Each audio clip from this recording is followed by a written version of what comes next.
y'all.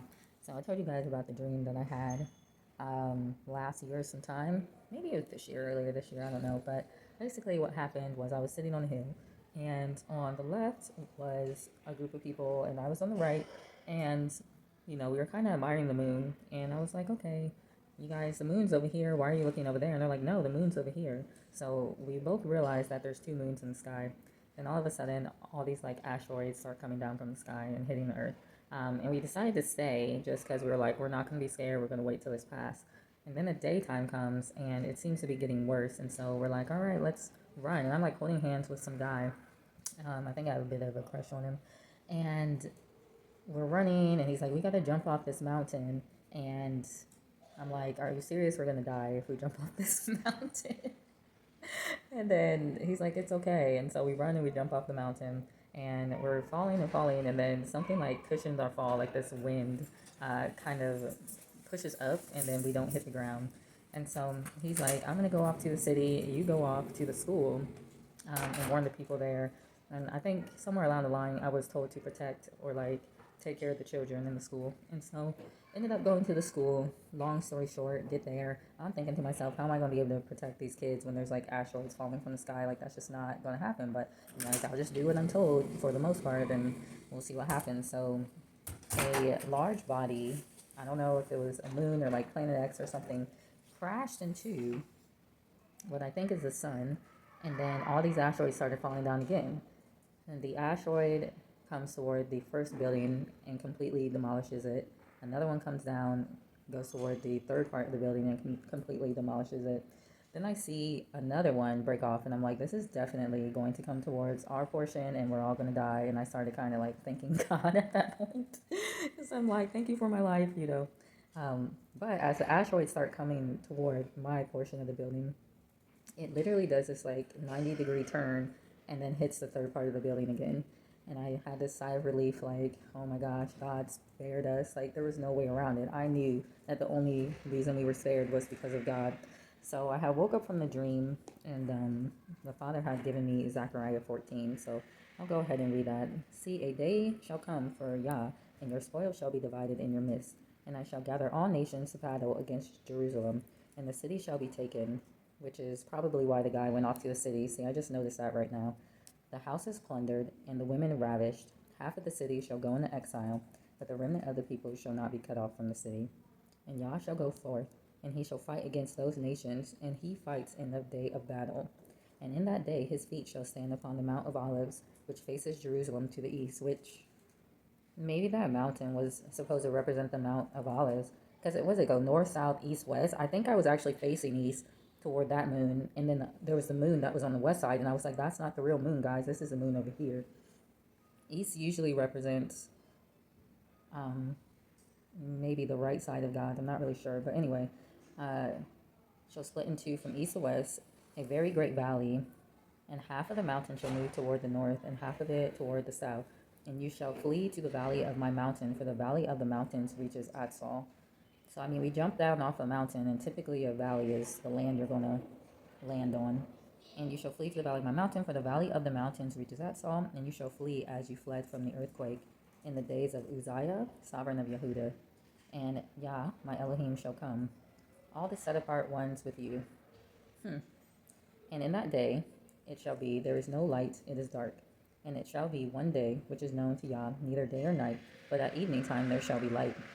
And so, according to Genesis, there are two lights. There's a greater light, the sun, and then there's the lesser light, the moon. But it's still light that the Father put in the sky for, to give us some kind of light in the darkness. And in that day it shall be living waters flowing from Jerusalem, half of them toward the eastern sea, and half of them towards the western sea. In summer as well as winter. And Yah shall be sovereign over all the earth, and in that day there shall be one Yah, and his name one. All the land shall be changed into a desert plain from Judah to Rimmon, south of Jerusalem, and she shall be raised up and inhabited in her place from Benjamin's gate to the place of the first gate and the corner gate, and from the tower of Hanael to the wine presses of the sovereign, and they shall dwell in her. And there shall be no more other destruction, but Jerusalem shall be safely inhabited.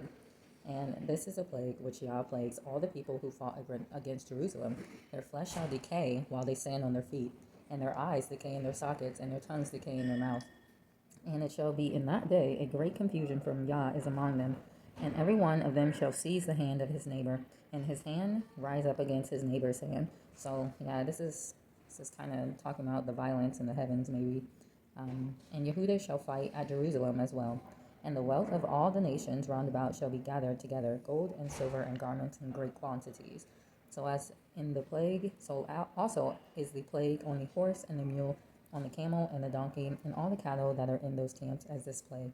And it shall be that all who are left from all the nations who came up against Jerusalem shall go up from year to year to bow themselves to the sovereign of hosts and celebrate the Feast of Sukkot.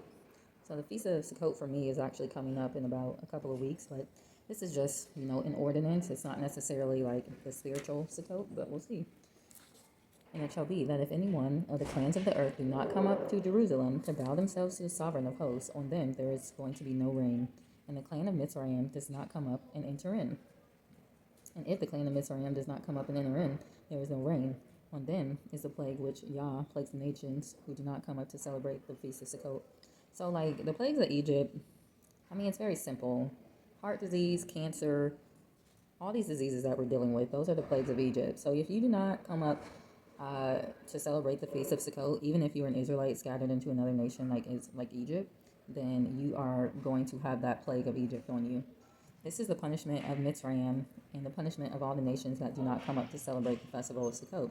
And it's not talking about just like an ordinance, it's like a literal spiritual Sukkot type deal.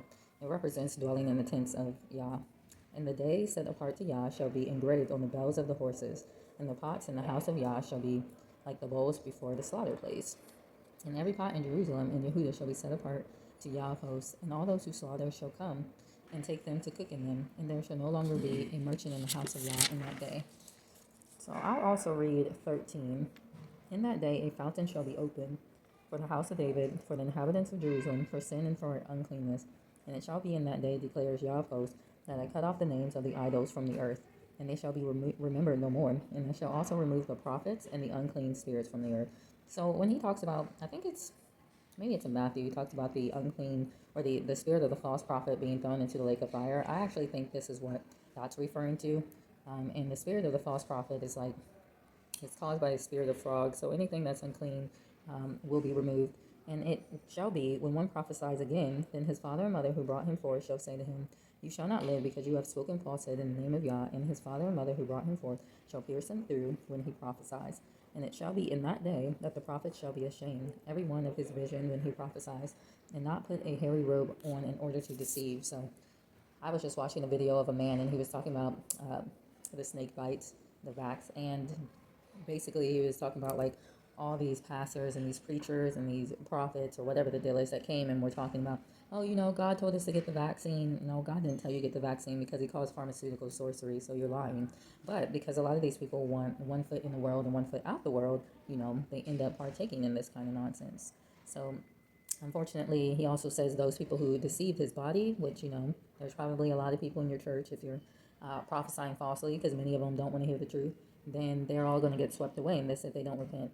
So, but shall say, I am no prophet, I am a farmer, for a man sold me as a slave in my youth. And one shall say to him, what are these wounds in your hands? And he shall say, because I was struck at home by those who love me. That kind of reminds me of Solomon in Ecclesiastes. I don't know where it is, but he talks about I'm black, but I'm lovely, and how he was supposed to take care of the sheep, but like the sheep's mothers were mad at him, and the sun had scorched him, and all that kind of thing. He didn't take care of his own vineyard, so. And there's a lot of that. There's a lot of people that go out here and they do the will of God, and they're even killed by their own people. That's why the Messiah said, Jerusalem, who kills his own prophets. O sword, awake against my shepherd, against the man who is my companion, declares Yah of hosts. Strike the shepherd, and let the sheep be scattered, but I shall turn my hand upon the little ones. So I think this is why I was in a school, because it was a bunch of children, and so he's saying he'll turn his hand upon the little ones. And there's asteroids coming down the sky destroying this school, except for 1/3 of it. And it shall be throughout all the soil, declares Yah, that 2/3 therein are cut off and die, and 1/3 is left therein. And I shall bring the third into the fire, and refine them as silver is refined, and try them as gold is tried.